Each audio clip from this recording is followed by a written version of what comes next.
Hello everyone, welcome to the Washington Times for this special episode of History as It Happens podcast. We're doing a special series of episodes about the Declaration of Independence. Why the Declaration of Independence? Again, well, the subject may be old, but the issues are fresh. The American Revolution is current events. I actually got that line from our guest today. Hello, Denver Brunsman, historian at George Washington University. Welcome to the Washington Times. Thanks, Martin. It's great to be here. Yeah, I don't think I could get a better guest because you're the guy who teaches the classes about George Washington at the university named after him, and you teach them at Mount Vernon too. Tell us a little bit about the work you do. Yes, I'm incredibly lucky. I'm a professor and the chair of the history department at George Washington University. So I get to teach a range of classes on early American history, including the American Revolution, War of 1812, and the one you mentioned, my favorite, George Washington and His World, which takes place in his world at his Mount Vernon estate for GW students. That's exciting. Although, on the other hand, George Washington didn't sign the Declaration of Independence. I mean, what a slacker! Yeah, right? I know. What was he doing? Well, yeah, what was he doing? He was getting ready to fight the British, right? So he was in New York. Just welcoming, you might say, intercepting the largest armada of soldiers and sailors ever to cross the Atlantic to that point. About 30,000 British soldiers arriving in New York, and Washington was there waiting for them. That's right. And around this time, they're planning or already underway an invasion of Canada as well. That's right. Summer of '76. Yeah, a lot of people don't realize. I mean, we have Lexington and Concord in the spring of 1775. But this was a continental war by July of 1776. It's happening up and down the East Coast, all the way into Canada, and all the way down to the southern colonies. June of the prior year, the Battle of Bunker Hill. So yeah, war's already underway for more than a year. Maybe I needed to find the John Hancock professor at George Washington because he had the biggest signature of the 56 people who signed the document. That's right. Well, anyway, I opened the podcast by saying how the American Revolution is teaching current events. Well, that's what you told me. What do you mean by that? Yeah, so when I talk to students, one thing we do today, we need to do as educators is show that history is relevant. And I don't think there's a more relevant event in American history than the American Revolution, because we live in the society and with the frame of government that it created. And so, a lot of our politics today, a lot of the same issues, I think, go back to that period, and you see these patterns. And so I think if you can clue students into that, then they not only see the past in a different way, but you see your own world today in a different way. Yeah, I mean, we still inhabit the political world of these 18th century dudes. That's right. And I think that's why we're having this conversation. That's why we look back to this moment so much. Yeah. Not that events were frozen forever in time. Lots have happened since then. There was a civil war just 80 years later, right? But I mean, I've often raised this question with some of my other guests on the podcast. Why do we go back to the founders or the framers of the Constitution or the revolutionaries of the 1770s for guidance, for advice? How to frame legislation today, for guidance in our culture wars, right? These pre-modern, pre-Darwin men. Well, it's not really a profound question or answer. We're still inhabiting their political world. We're still on their constitution, unlike the French, say, who may talk about Napoleon today, but they're on their 18th constitution or something like that. That's right. As Americans, we can point to the start of the country. There's a start date, and these are the people there that created it. And so they continue to influence us. Margaret Thatcher, the former Prime Minister of Britain, had this saying that the countries of Europe were forged by history, meaning they formed organically over time, whereas the United States was formed by philosophy, that is formed at a specific moment in time. And that's a nation founded on ideas, Yeah. right? Many origin stories are based on ethnicity, religion, culture, whatever. Yeah. Although, I mean, whether or not you can point to a single date, the founding of a nation, we'll get into that. Some say 1619 is a better date rather than 1776. We'll return to that issue in a bit. I mean, for most of my relatively short life, the Revolutionary era always had this primordial place in our collective consciousness, as we've been discussing. Not necessarily a source of unity, but a common story, an origin story that was a source of inspiration for all Americans ever since, regardless of what Jefferson, in his pen with the editing of Adams and Franklin, when he wrote those infamous or famous words, timeless, immortal words, right? Regardless of what they meant at the time, those words were a source of inspiration for all of us. While the Civil War is the one that continues to divide us. But do you see that changing? Do you see the revolution as a source of division now too? Maybe a little bit. I think it's still the event that I think most Americans embrace, both sides, liberals and conservatives, doesn't matter across the political spectrum. I think everyone can find something there that is inspiring. But I think, the job of scholars and of research has shown that there are, problematic things in our past, even in a past that we embrace. And I think that's true with the Declaration. Well, certainly, and the Declaration and the revolution of which it was a part was not complete, right? It didn't end slavery, but you can also make the argument, and I do, that it kicked off the anti-slavery cause in this country, the first of its kind. Right? It certainly wasn't perfect, and all wars are horrible, and they all affect average, ordinary people worse than the elites in society, for sure. So there's that. Something you mentioned to me when we were preparing to get together here is that the Declaration was always part of a long, progressive tradition in our country as a source of inspiration. Martin Luther King at the March on Washington, the anniversary is coming up this year, when the architects of our republic wrote the magnificent words of the Constitution and the Declaration of Independence, they were signing a promissory note to which every American was to fall heir. We have come to cash this check. 1848, Seneca Falls, Elizabeth Cady Stanton, her famous Declaration of Sentiments was read and adopted there, modeled after the Declaration of Independence. And September 2nd, 1945 in Asia. Do you know where I'm going with this? I do. Vietnam, right? The Vietnamese independence. Ho Chi Minh. Yeah, yep. Ho Chi Minh proclaims the independent Democratic Republic of Vietnam in Hanoi in front of a massive audience. I mean, World War II is over. The French had yet to try to recolonize Vietnam. And the first lines of his speech repeat verbatim the second paragraph of America's Declaration. He doesn't even change them. Yeah. So I think that when Jefferson writes those words and they're adopted by the Continental Congress on July 4, 1776, all men are created equal. And I think ever since then, any groups in American society that weren't experiencing equality certainly wanted a piece of that, whether it was marginalized people of color, whether it was women. You mentioned Seneca Falls. Their Declaration of Sentiments is all men and women are created equal. Yes. And so I think it was really kind of a beacon. It was a goal for different groups, and I think that's still true. I mean, I think it's still used in different social movements because it's incredibly powerful, inspiring words. So it is a fair question, referring to my previous somewhat tangled question about what they meant versus the inspiration that came later. It's a fair question as to what Jefferson and company did mean, just using the word man, for instance. All men are created equal. Did they mean only males or all human beings? I mean, you can get really semantic about this, but what's your take on that? Yes, I see this in two ways. I think in an Enlightenment sense, this is the age of Enlightenment, this age of reason in which they talked in universals. I think on one level, Jefferson is saying certainly all men and all humans, and I think it's an abstract level. I think in reality, certainly in Jefferson's reality, that phrase, if written in a very legalistic sense, would say all white men are created equal, because that was the gains of different groups from the Revolution. They weren't equal, but I think that throughout time, other folks have taken those words and have also thought of them in universal ways. Another one is Abraham Lincoln in the Gettysburg Address. When he quotes, Jefferson, he's saying all men, right, black and white, are created equal. So I think one thing we should be grateful for as Americans is our country was born in this time of enlightenment, of the sort of these ideas of and ideals of universal liberty. I gave you a copy of the Declaration of Independence. I have one too. I went to the National Archives today. There's a guy outside just handing these out. I'm like, isn't this like a rare document?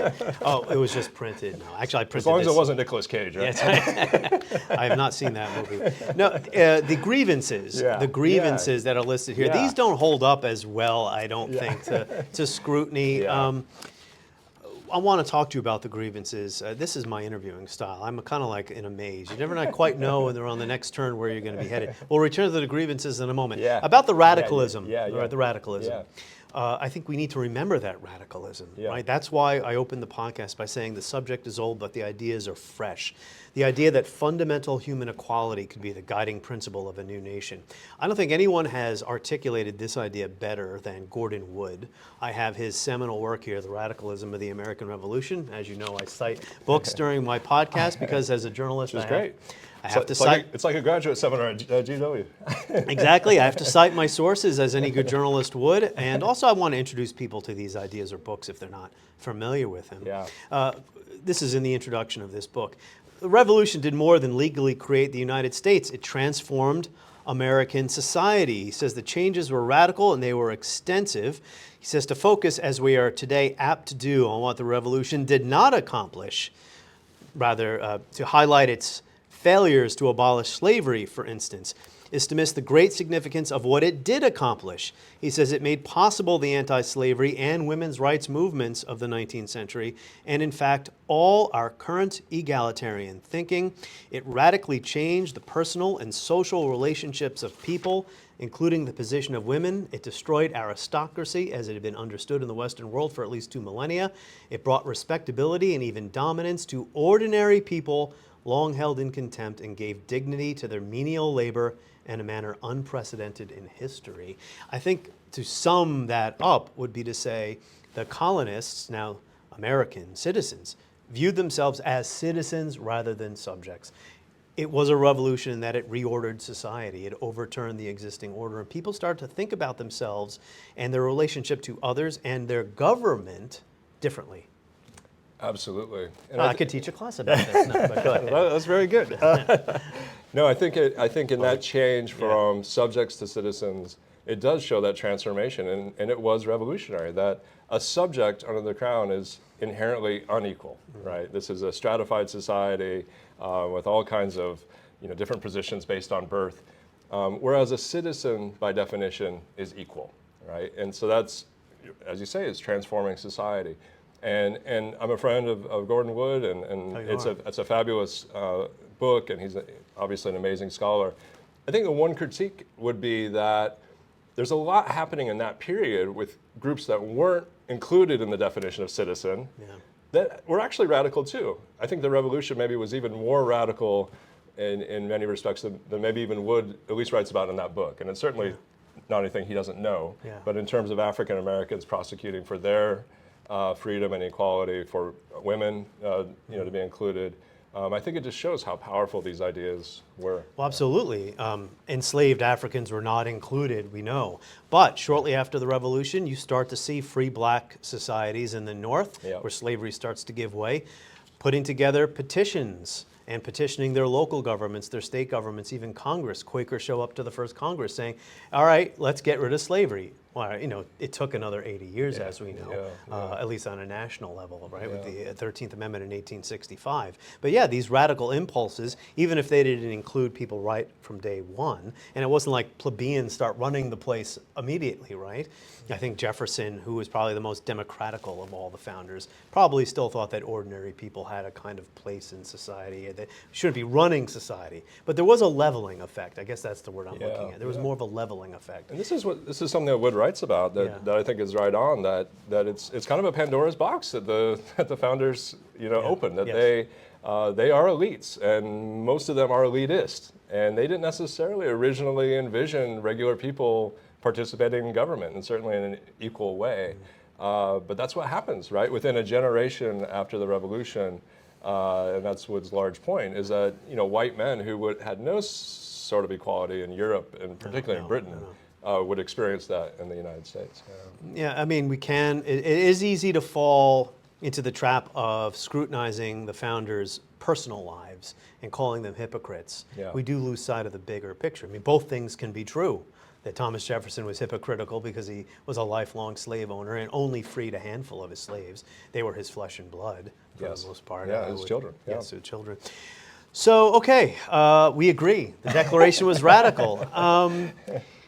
It's not a long document. the Declaration. Well, either is the Constitution. I mean, I think that's why it's great. It's brief. The brevity makes it powerful. Yeah. Students like that. Yes, that's right. You can read. I got this book over here about the Enlightenment. That's like 900 pages long. I mean, they fit the Declaration of Independence in like 2 pages. That's right. Most people have not read the list of grievances, probably since their high school or college history classes. But I do want to get into this soaring opening language a little bit more, penned by Jefferson with the help of Adams and Franklin.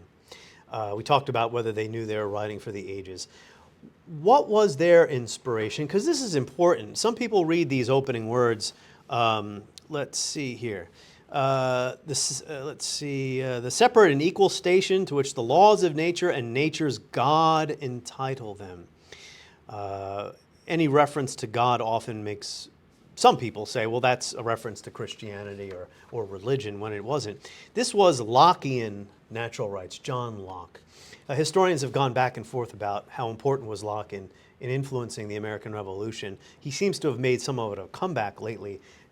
What does Denver Brunsman say about John Locke's influence on the Revolution? Yeah, so Jefferson is a master synthesist. He's bringing together all these different Enlightenment ideas, and certainly Locke, particularly in his second treatise of government, I think that's one of the primary things he's drawing from. Yes. He's also drawing from the Scottish Enlightenment, people like David Hume and Adam Smith. Some of the language about equality comes from them. Franklin made it a critical edit in the Declaration at one point. The original words said, "We hold these truths to be sacred and undeniable." That's Jefferson's language.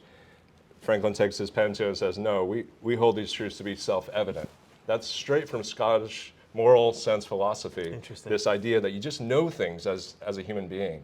Yeah. And it's amazing that just with such a small edit, they're introducing a whole nother sort of branch of philosophy. Yeah. So if it's self-evident, why do you have to say it? Yeah, but that is an Enlightenment idea, common sense. Applying common sense. Common sense, moral sense, absolutely, So Locke, yes. What about classical antiquity? All right, so I mentioned I have this massive book here about the Enlightenment.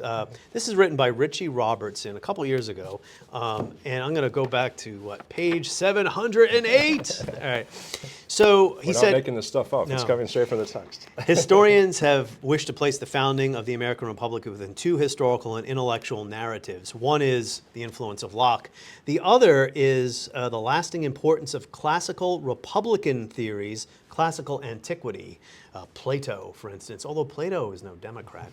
And I think when John Adams realized that Plato really wasn't the equalitarian that he imagined him to be, he was aghast. Whereby the Republic depends on civic virtue and demands the participation of all of its citizens. Bernard Bailyn, in his seminal work, which I have over here, the ideological origins of the American Revolution, forgive me for that, says that classical antiquity was kind of window dressing. That yes, all enlightened and educated men such as, well, Jefferson actually did know the classics, but many of the other pamphleteers at the time were kind of just like what we do now on the internet. We pull a quote we find and just, to dress up our arguments without really understanding the text. Do you agree with that? Yeah, no, I think that's right. Different scholars are working on this, and I think there's some debate, when there's, this is a term in history, contested ground, how deeply are they into the ancients, into the classical period? But I agree with what you say, that it's kind of like the entry card into some of these debates. You have to show that you are familiar. Even George Washington, who never read Latin or Greek, is getting the secondhand English version of these things and using that in his letters. So it was kind of a sign of credibility that you were in the club, right? Yeah, they weren't trying to create a new Sparta, though. That's right. I think the Lockean and others like him is a more important influence. How were these were these enlightened ideas audible at the level of ordinary citizens? So it's the summer of 76, right? And public opinion is still kind of not quite sure where it's going when it comes to declaring independence. War's been underway for a year. Are ordinary citizens talking about Locke? Yeah. Maybe not Locke, but definitely I think some of these other parts of the Declaration that Jefferson is writing about. And I think the ideas are filtering down the way we talked about. They're reaching the broader public. The Declaration is being read, publicly in different places. And so, regular people might not know the origin of these ideas, but they sound pretty good, right? If you're living in a society in which you're impoverished, that you're not born into a station of equality with other people, and all of a sudden someone is telling you that oh yeah, you're actually equal. You're as equal to the highest member of this society, of George Washington, or if King George III was part of our side, you would be on the same station as them. Well, that's an idea that I think regular people can understand and embrace.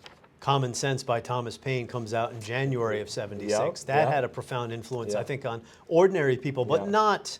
not the men at the Second Continental Congress. Yeah. Yes and no. So, Common Sense, you're absolutely right. Runaway bestseller. That's Yes. what we call it today, right? The second most printed book in the history of the colonial period, right after the Bible. Wow. And That's it's pretty good company. And for every copy of it, historians have figured that several people are reading it because it's left in coffee houses and taverns and it's passed around, and it helped to certainly move hearts and minds. And so the members of Congress, I don't think Paine is telling them anything that they didn't know, but the way politics works today, where pressure can come from below, we certainly see that happening with Paine, because shortly after, between April and June of 1776, there's almost 90, there's been 88 that have been counted, but 88 local declarations of independence. How about that? These are different communities, colonies, associations, all writing basically saying that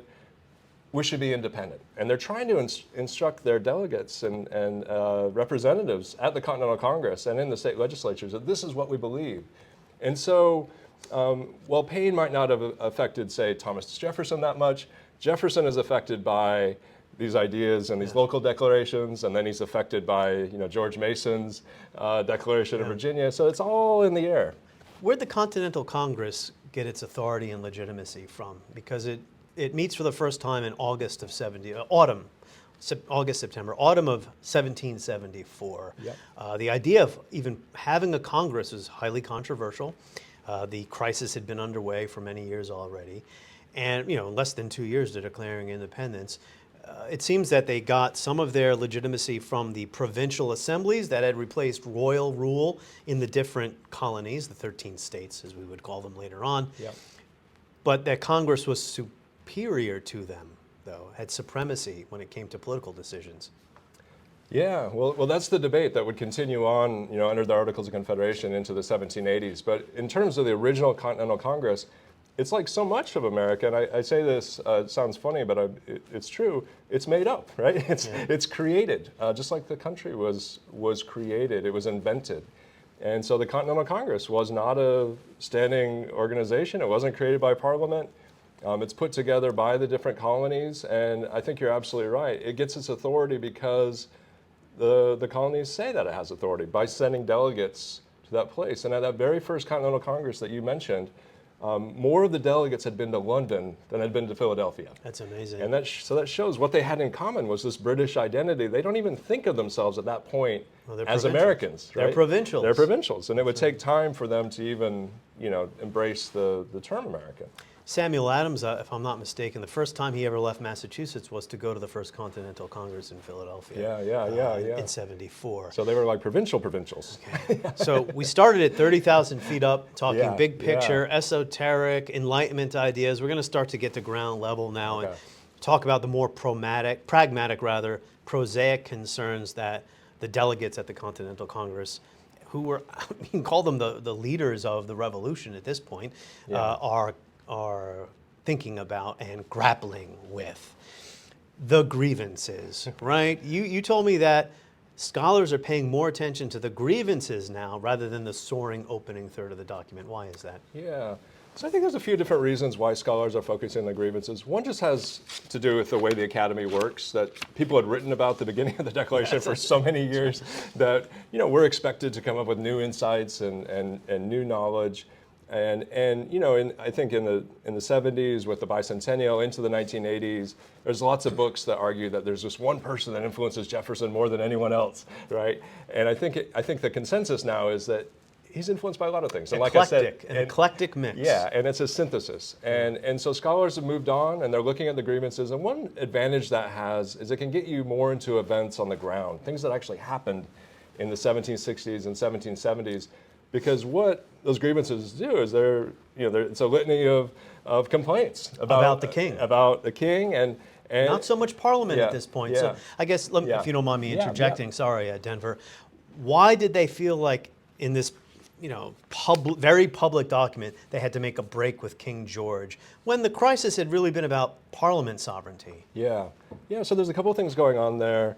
One thing is this is very much modeled, speaking of inspiration, on the English Bill of Rights, which is written in 1689. This is right after the Glorious Revolution. And this is just kind of the way English-speaking people declare independence. They separate from the king. It's the king. The other thing is that it's a product of what happened in the 1760s and 70s. At a certain point, the Americans say that they no longer will follow the authority of Parliament, that the Parliament does not govern for them. They still recognize the authority of the king. And so that's sort of their last connection to the British Empire. Yeah. And there's a fair argument to be made that the American colonists were more royalists than people in England, meaning for a long time they had actually loved the English monarchy even more than people in England. I think you say the same thing today. Yeah, that's right. Just read any tabloid, right, at a supermarket. That's I did not watch the coronation of whoever the king is now. I mean, in true American sense, this unearned privilege and this silly pageant putting the crown on the guy's head. That's your own protest. That's right. That's my own bias showing right there. Yeah, I mean, the King George III was a fairly popular figure for a while. Very popular, and even George II, who was his grandfather, yes, still didn't speak English because these were German-born kings. George III is the first to do so. So George II was kind of a maligned figure in Britain. He wasn't that popular. And then when he died, the Americans are so sad. They're forlorn. There's all these sermons about how great George II was, and there's so much optimism and hope for George III. And of course, that quickly dissipates given the different policies that Britain pursued. I think there's something like 27 grievances. Almost all of them, they're all a sentence apiece, yep, most of them. Almost all of them begin with he. Yep. He has refused. He has forbidden. He has refused. Yep. He has called together. He has dissolved. He has refused. He has endeavored. Yeah. Andrew Roberts wrote a favorable biography of George III, yes, which I read another. The nice thing about this book is when you're done reading it, you can use it as a doorstop. The Misunderstood Reign of George III, and yeah, I'm going to share something with, again, he's more favorable towards George III than maybe some other scholars are. Sure. He says here, the Declaration of Independence is simultaneously grotesquely hypocritical, illogical, mendacious, and sublime.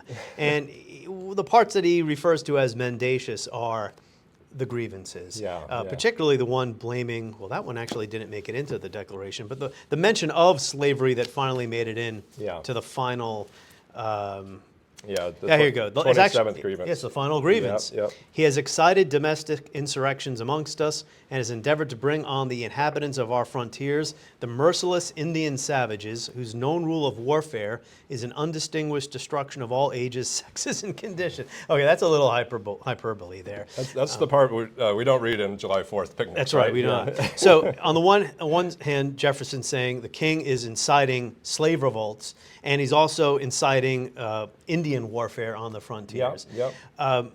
This is an ex post facto justification for a revolution that's already underway. Do you agree?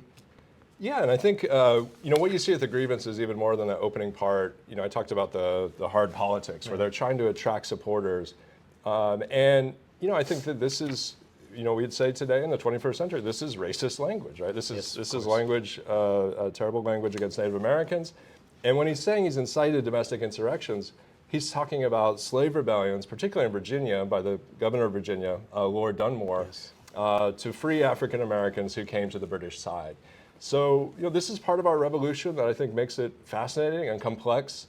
But the majority of African Americans and Native Americans at that time side with Britain. And this is, this is one of those things, again, teaching students that they're excited to learn, and I think it opens their mind to some of the other parts of the document. Many thousands of enslaved black people were emancipated as a result of the Revolutionary War. Yep. That is different than saying the British were trying to end the institution of slavery or that any colonists fought the revolution, declared independence, broke with the crown to defend slavery. And this is my problem with the 1619 Project. It takes some real evidence and then draws a false conclusion. The American Revolution was not a pro-slavery revolt, despite what Jefferson wrote here, right here, in grievance number 27. Yeah, so I think, one thing that I teach about this, and it's quite different than teaching about the Civil War, no professional scholar that I know of right now would disagree with the statement that slavery caused the Civil War. Slavery, caused the Civil War. You can't make the same blanket statement about anything for the American Revolution. Right. There's all these policies, beginning in 1763, going up through the 1770s, that all kind of come together. And the big point that the Americans are getting at is that they wanted to control their own destiny. They wanted to be sovereign over their own affairs. They wanted to determine, what would happen in their lives. Now, if there was one thing that did, I think, cause independence, that kind of pushes it over the edge, it's the war. The war starts more than a year before the Declaration. And Washington is already in charge of Washington's the already Continental fighting. Army. In some ways, he's the first to declare independence, I think, by taking charge of the army. And so these slave rebellions connected to Dunmore, which never really materialized. The 1619 Project is getting into, they are part of the war. So they're very unpopular, and you can tell they're unpopular because they're included in the Declaration. Yes. So now that's different than saying slavery caused the American Revolution. Does it contribute like a lot of these other things? I think it does, and it depends on the region, it depends on the person, and it's complicated. Yeah. Dunmore himself, on Christmas Eve of 1774, is writing in his papers, we have these are definitive. Yeah. He's already lost the colony by that point, so I don't know if it could be called a tipping point. His proclamation saying all enslaved people who reach British lines, you get their freedom. I mean, that was true, that did happen, and as I mentioned, thousands of enslaved black people were emancipated, military emancipation. But again, that's different than saying that any colonists, I mean, what the language the 1619 Project uses now is some colonists. Which was a good correction. I mean, I think, sometimes the way both our politics and scholarship can work sometimes is that there's an overcorrection. So let's say 20 years ago, very few people knew who Dunmore was. More people know Dunmore now than ever. Anything about this proclamation, right? Yes. They didn't think that slavery maybe had anything at all to do with the revolution. No, it was an exaggeration to say that it caused the whole thing. I think so. But if we land somewhere, in that spectrum, I think that's productive. I think that's. I would agree with that. I think the initial language was a primary cause. Now it's some colonists and all. But as far as those slave revolts that Dunmore was threatening or maybe even trying to instigate, they never materialized. And the irony is that everything he does backfires, and it actually. And he was an enslaver himself. He was an enslaver, and many of the African Americans who did reach British lines suffered terribly. I mean, from disease and other conditions. He's no humanitarian, and I think it's just worth pointing out that that whole episode is prompted by enslaved African Americans themselves, actually trying to become free. They're creating a lot of instability that then Dunmore tries to capitalize on. Yes, because they know if war breaks out, and of course the rebellion was already underway in Virginia, this is an opportunity for them. It's an opportunity for them. Yeah, recovering that part of African American history is very, very important. So let's get into the timing of the Declaration, because there's like this kind of nebulous gray area. The colonists were in open rebellion, but they weren't quite independent yet, and there were moderates, if we can call them that, hoping to reconcile. Still, even fairly late in the game, although their own demands, even the moderates' demands, and all their behavior was pointing towards a lack of reconciliation, right? Because Parliament and King would never accept a situation where they did not have authority over what was happening in the colonies. So I did a very brief an abridged timeline of some of the important stuff. So I mentioned Continental Congress, autumn of 1774.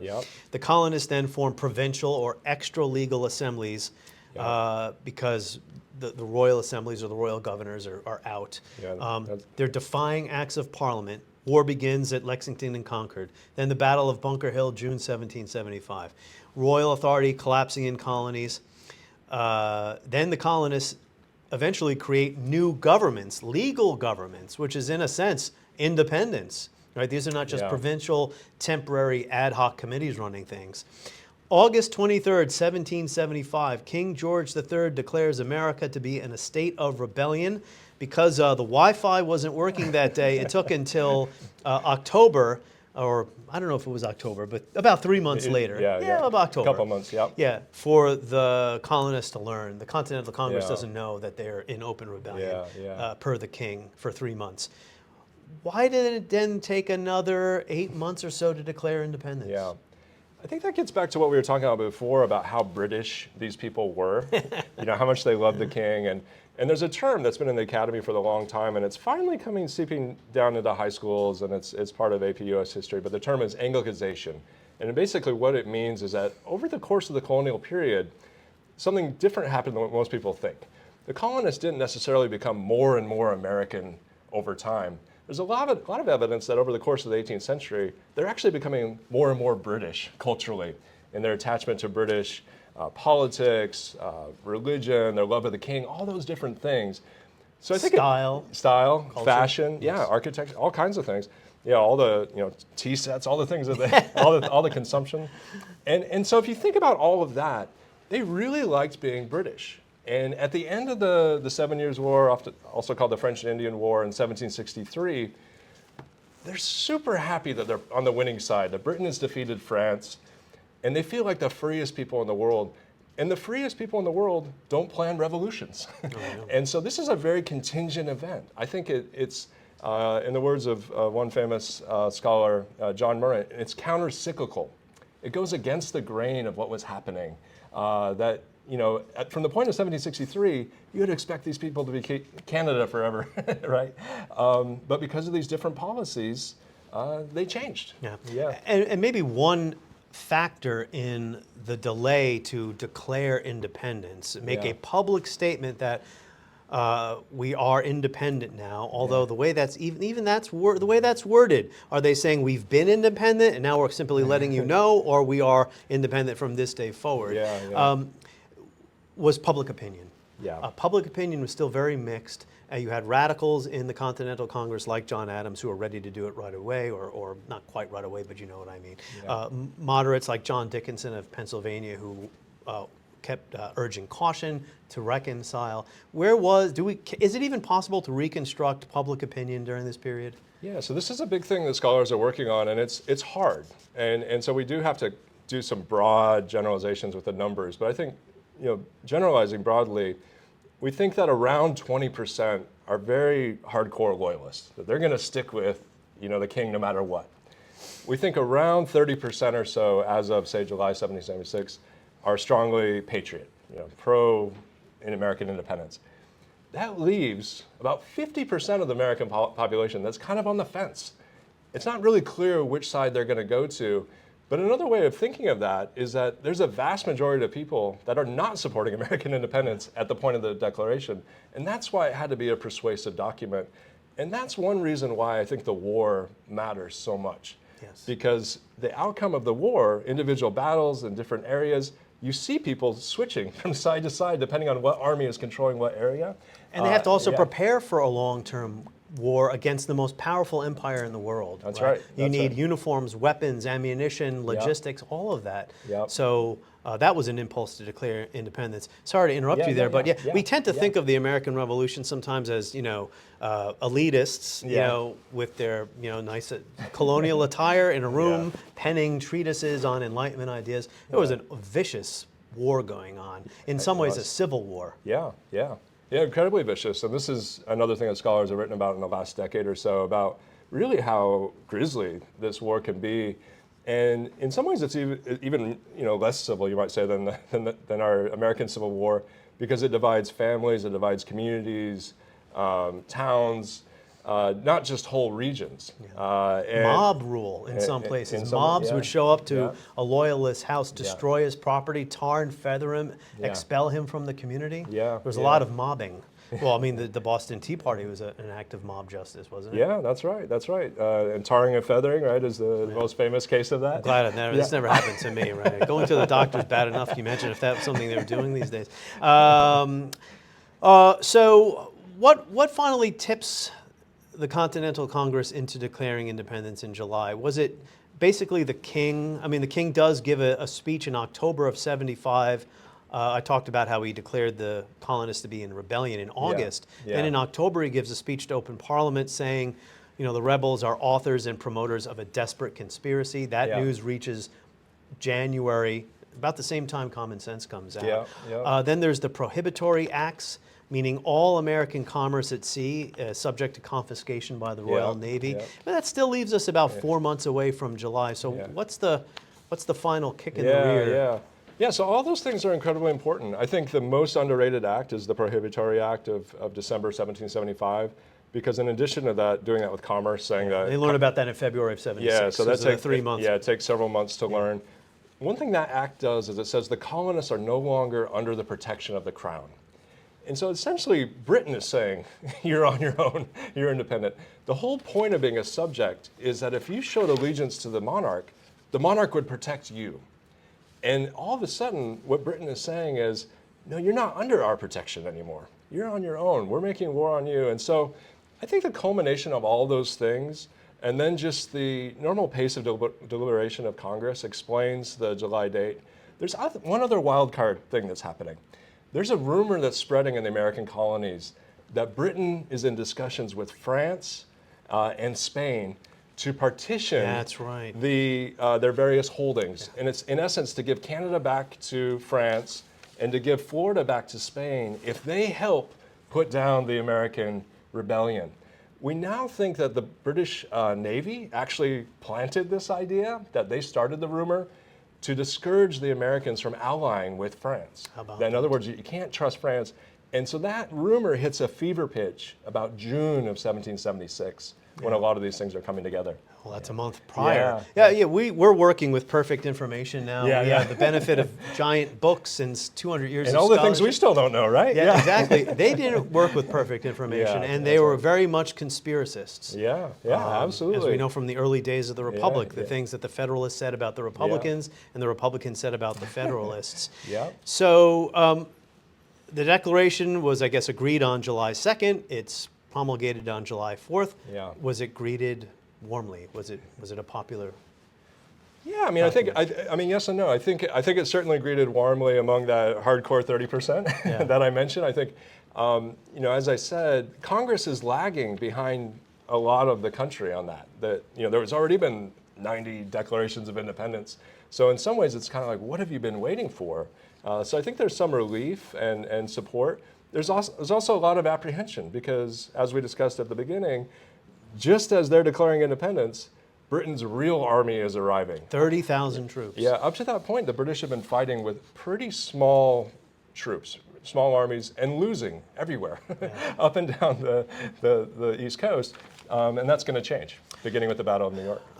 Referring to the pragmatic or more immediate political concerns that drove the deliberations in the Continental Congress, word that the British were hiring mercenaries also, too. I mean, they mean business, essentially. We're dithering here, we're talking, we're debating, should we declare independence, should we not? The British are sending an army, they're hiring mercenaries, they're coming to kill us. To crush our rebellion. And I think one myth is that somehow the British didn't try very hard in this war. They could have done more to win. I think they're doing all they can. They're marshaling all the resources they can. The best historian on this is Andrew O'Shaughnessy, a scholar at the University of Virginia and at Monticello, who's written a great book about the British side of things. And his argument is, these aren't dummies. These are smart people doing all that they can. Facing a very difficult situation. I mean, in our own wars of the 21st century, our counterinsurgent wars, we know how hard it is. And we've got drones and nuclear submarines and all this. Things the British didn't have. The name of that book is The Men Who Lost America. That's a terrific book. It actually opens with a chapter about George III. It does, I was going to ask you, how's the way historians teach the revolution changed? How about you? You've been at this a long time. We've been talking about it here during our discussion, but how have you changed the way you teach the war? No, that's a great question. I mean, hopefully I'm trying to read new scholarship all the time and bring in a lot of these new perspectives. When I started teaching more than 20 years ago, the American Revolution was almost the longest war in American history. second only to Vietnam. That's right. Now it's, if we're counting in a certain way, it would be fourth. It would be behind Iraq and Afghanistan and Vietnam. And those events couldn't help but I think kind of affect how we looked at it, and I think how scholars have looked at it as very difficult. Very difficult. And I think that sometimes when you're not immersed in this period and looking at everything really closely, it does seem like these magic words came down, independence was declared, and it just happened. But when you get into the granular, you realize how difficult it really was. Nothing's foreordained, and had the king and parliament acted differently, there would have been a reconciliation. Of course, from their point of view, we're in charge, this is our empire, why would we let you secede without a fight, right? Yeah. And the taxes, we didn't get to the tax. I mean, the whole, we talked, no taxation without representation. We made it through a podcast without using those words. Were these taxes really that onerous? They weren't in the sense of like how much money the Americans actually spent, because a lot of them they actually defeat. They get repealed. Yeah. I mean, they didn't pay these taxes. Yeah, they didn't end up paying that was part them. of the problem. And they were less taxed than subjects in England. So when the British said, Americans, that you have kind of a sweet deal here, they weren't completely wrong, but it was the principle of it. It was the no representation. And I would say what happens over time is the Americans, we might say they move the goalposts a little bit. They go from no taxation without representation to no legislation without representation. They end in 1776 by saying, Britain, King George, we don't want you to do anything for us, taxes or anything else. And it takes, we talked about how it took so long. It takes those 12 years to reach that point where they're ready to, sever all the bonds. Yeah, because as you said, otherwise life was pretty good for the typical person in the 18th century. Free white men, farmer or laborer, right? Yeah. Not compared to today. Yeah. They didn't have running water in those days or plumbing, indoor plumbing. You get my point. But there was more material wealth for free people in a free status in America than there was in Europe. Yeah. And this gets into some of the finer points about government theory too, about parliament. So I want to talk about what's going on now at George Washington University. And when I say now, I mean just in the last couple of years. Sure. The nickname for the sports teams is no longer the capital C Colonials. We talked at the beginning of the podcast a little bit about how younger people, mostly on the left, view our past, maybe don't see it as a source of inspiration, but say, well, they were hypocrites, they owned slaves, etc. You wrote a piece, I have it right here, in the GW Hatchet. This is, I guess, the student newspaper. The student newspaper. It's always dangerous when a faculty member writes in the student newspaper. Here comes the cancel mob. George Washington, you write, was never a capital C colonial. You basically said that the word colonial, well, it's not unreasonable to say that has something to do with colonialism, but it was about a style of architecture. But you're okay with the name change anyway. Yeah, so I support the name change. GW is now the revolutionaries, so right on topic to what we're talking about. And that could mean Che Guevara, Ho Chi Minh. I mean, a lot of revolutionaries out there. We'll see. Okay, go ahead. But yeah, so this name, when I joined the faculty in 2012, I always thought it was a strange name that didn't really fit George Washington very well, because he didn't like the word colonial.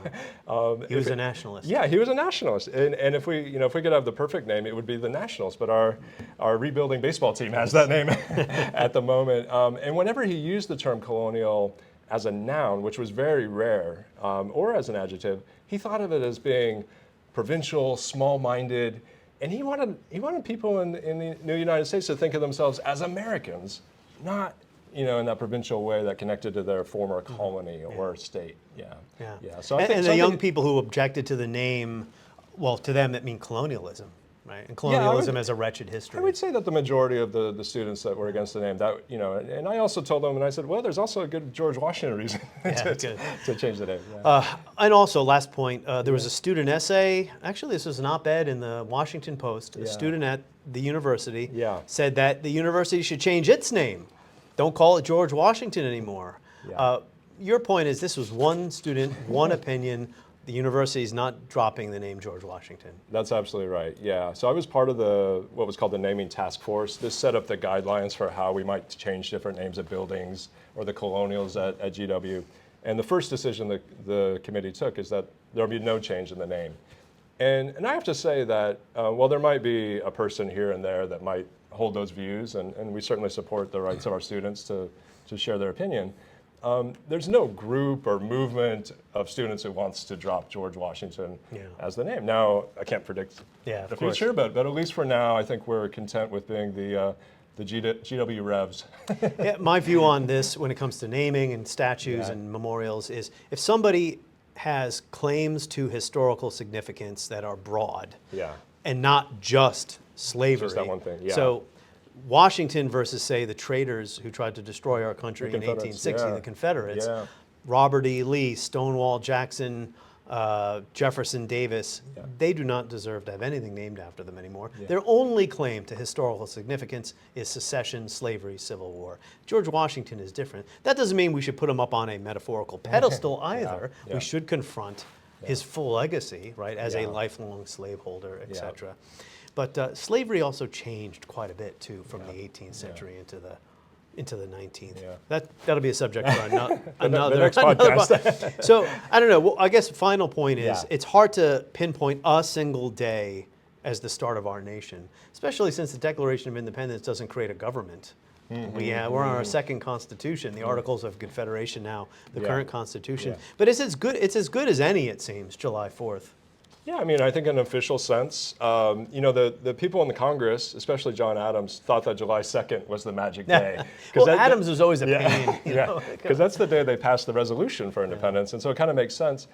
But it shows how powerful the Declaration was. That this document, which could have been just, you know, real plain and just kind of served a basic purpose of one sentence. Yeah, it could have been a sentence or two. It could have just been that resolution, you know, reprinted. The fact that it did have this inspirational language that is carried over, you know, centuries. We're coming upon the 250th anniversary of it. It is kind of remarkable that we do associate July 4th as our start date. Yeah, I guess I'm 3 years early on the well, we can do this again. Denver Brunsman, George Washington. This has been fun. Everyone, thank you for listening and watching to this episode of History as It Happens.